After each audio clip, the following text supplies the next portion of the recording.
Hey guys, welcome back to more Professor Layton vs. Phoenix Wright. The storyteller is about to explain to us how we got Isabella out of her, semi-comatose state that she got into after the, legendary fire happened. So let's continue. What was it? This suspense! It's too much for my aging heart! I believe I may know what it is. It was the only way to get through to little Isabella. Inquisition, what are you talking about? What was Mr. Cantabella's idea for saving his daughter from insanity? The first story. Have a look. We discovered this in Isabella's room. And that is... It's a handmade picture book. The illustrations and handwriting are truly exquisite. That's the first story I wrote. I made it for Isabella after that dreadful fire. Oh, the storyteller's first story! It was but a simple children's story. The plot was very straightforward. The townsfolk joined forces to banish evil witches who serves Bezella. Isabella, do you understand now? You aren't Bezella. Bezella is somewhere out there, sending out other witches to do bad things to the people of our town.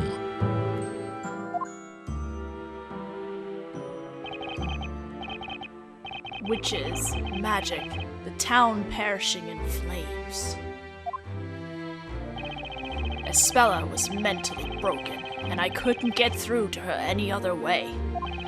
I talked to her as if magic and witches were real, avoiding any mention of that fire. Daddy. A witch is real. Isabella spoke to me for the first time in so many days. I was beyond myself with joy and replied without thinking. Oh, yes, they are. They're hiding in the town, among the people. But it's just a fairy tale. I was desperate. I feared she would close herself off to me again. Now, in hindsight, I see what an utter fool I was. I made an irreversible mistake yet again. No, it's not. Everything your daddy writes comes true. The bad witches will get their comeuppance. I will write a story about it.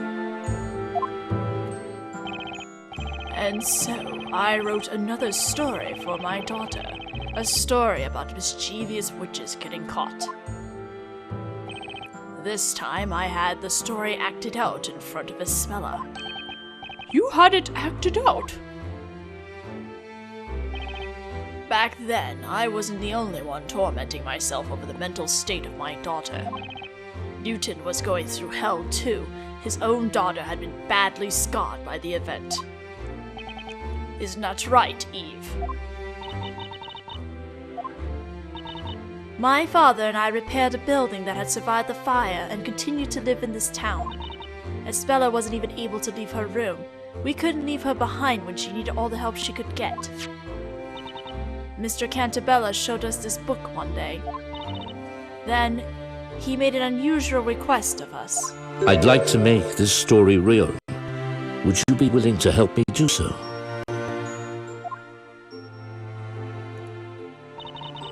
To our surprise, he was entirely serious. Seeing that, we gladly offered our help. A story about evil-doing witches getting caught and punished, and Bezella, the source of them all. Were you paying attention, Isabella? Witches got what they deserved, and peace has been restored to the town.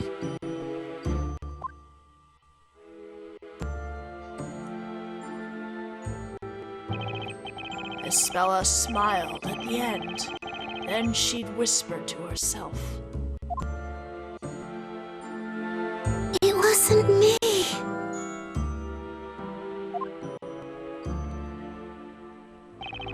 When I saw her smile, I felt as if something broke inside me. I couldn't afford to let her be sad again.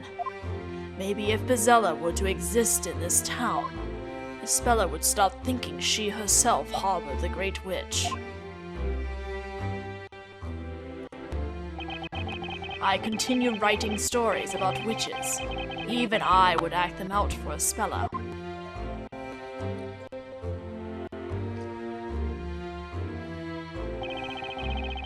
And gradually, the number of characters in my story increased.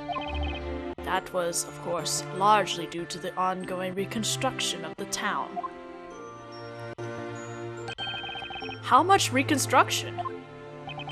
It wasn't anything on a big scale. I simply paid people to move in and act out their roles. But I began to think that I would need more than that. The story had to be real. To make a lie seem true, you resorted to even more lies. Yes, I was certain that was the only way. How did I do so? I remember about Newton's research. He was working on a certain medicine. It was a kind of tranquilizer made from local plants that he was testing at the time. But it was difficult to put into practical use. The substance had a danger of causing unconsciousness and hypnosis. I can see how that could be abused to cause such harm, supposing it fell into the wrong hands. At the same time, it was just what I needed for my ambitious project. I contacted the government, and that was the beginning of what came to be known as Project Labyrinthia. A town with human test subjects, all in a state of long-term hypnosis. You devised that plan solely for the sake of your daughter. Yes. We acquired the land which had been laid to waste by the fire. The new town was slowly becoming populated. Gradually, the rules of Labyrinthia were established. It was to be a town where magic and witches were a reality to the residents. All of this was possible thanks to the drug. The test subjects were exposed to it through the ink used to pen the story, right? That's right. It was the dangerous drug developed by Newton. About 10 years have passed since then. Even now, the town continues to change. There seems to be a frame rate issue again. This game has a lot of frame rate problems. And that's the whole story. Da da da da da da da da da da da da da da da. Project Labyrinthia. And all this was done for one girl. Espella was only able to be herself when she lived within my story. Oh, the irony of it. Only within a world in which Bezella was real could Espella's tragic memories be sealed. All this while, Eve was assisting me. I was the first shade. As soon as the story began, I disappeared from the scene. If Espella was to see some magic, then someone had to don this robe. That's the robe of invisibility. I gave Espella new memories so that she could live in this town with everyone else. I also sealed the memory of her friend, Eve. What? My existence was too strongly connected to her memory of the fire. Afterwards, I returned as Darklaw, a stranger to Espella. Jesus. But even if you were doing this for Espella's sake, that's just going too far. I made that choice. I do not regret the past 10 years. Meanwhile, my father was supporting Labyrinthia from behind the scenes, in his own way. Do you mean his contribution as an alchemist? My father's knowledge of medicine was indispensable for this town to function. The halogenic ink was my father's work as well.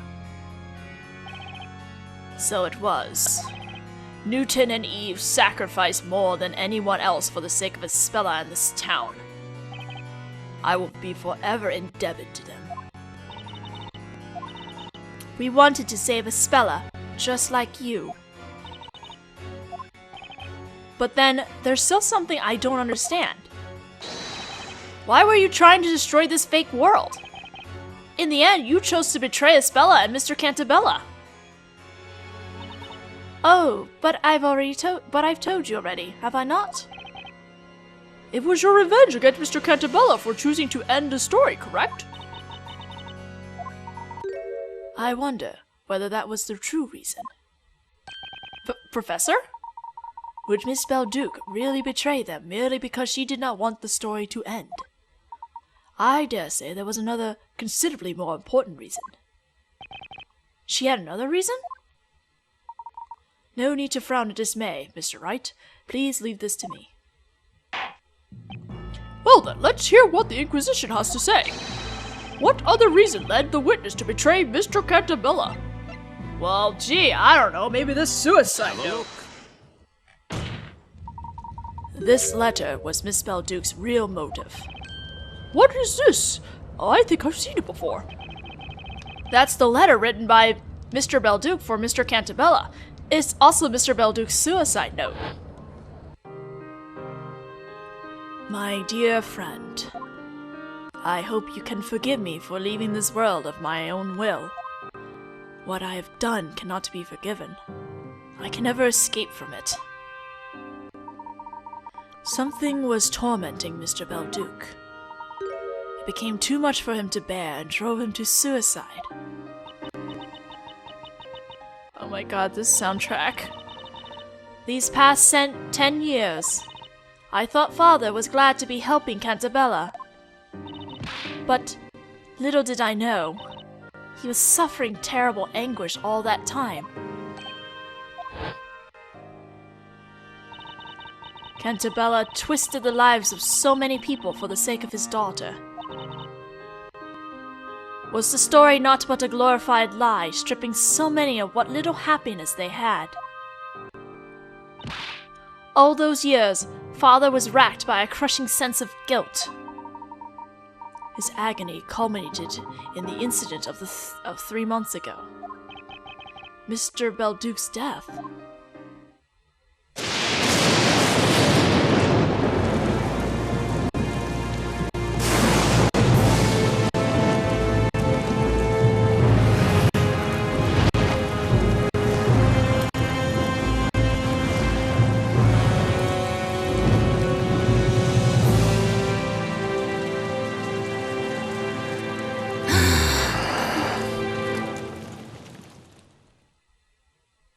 That cutscene!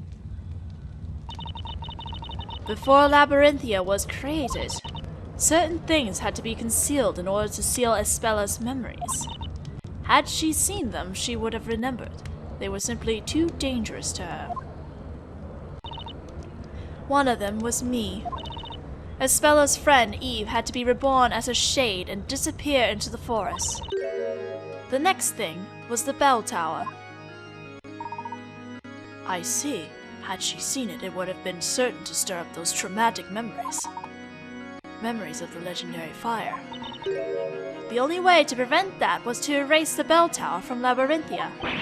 But how could you do that? Using the same method as with this robe. The robe of invisibility. In short, we covered up the tower with a huge robe. Although it wasn't as easy as it sounds. In other words, the bell tower had been there all this time. Only the townspeople couldn't see it, is that correct? Indeed. Oh, I don't know what to say. At any rate, the situation changed due to that lightning strike 3 months ago, did it not? It was a most unfortunate accident. The lightning set the bell tower's cover on fire. That cover was quickly consumed by flames, revealing that abominable bell tower. The beginning of all of this, the Bell of Ruin appeared before us. 'Twas mockery of our efforts. That tower emerging from the flames must have seemed like a sign of divine anger to Mr. Belduc.